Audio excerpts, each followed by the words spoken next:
My first trip with the club was a night ride. We blasted music and flashed our headlamps with no regard for the sleeping farmers nearby.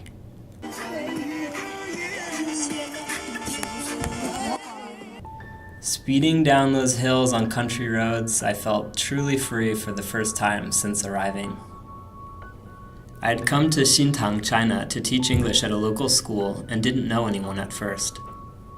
So when the town's bike club invited me to join, I decided to give it a shot.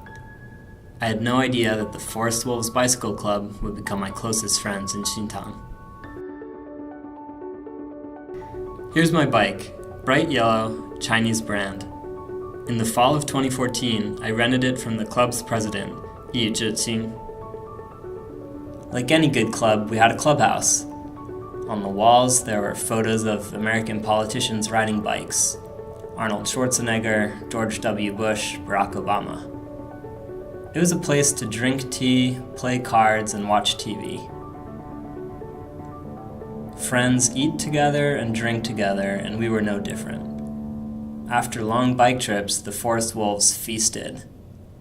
I had my first KFC red bean pie with them, and we celebrated our hard work with toasts. For me, biking in Xintang became a way to explore other places and learn about local history.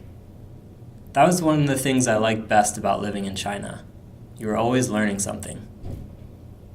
On my bike, I visited a temple named for a Han Dynasty general born 2,000 years ago, a memorial for Mao Zedong's cousin who was killed by the nationalists in the 1920s, a museum for a soldier who prevented a train crash in the 1960s, and a hydropower facility built when I was 4 years old.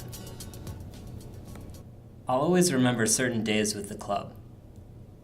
One member had some family in the police, so we joined a public security patrol that rode around the area on bikes. It was purely symbolic, but our gear was real. Armbands, neon vests, military helmets, and batons. Another time, we did a color run in a nearby city, the kind where colorful powder is thrown on runners' clothes as they reach various checkpoints.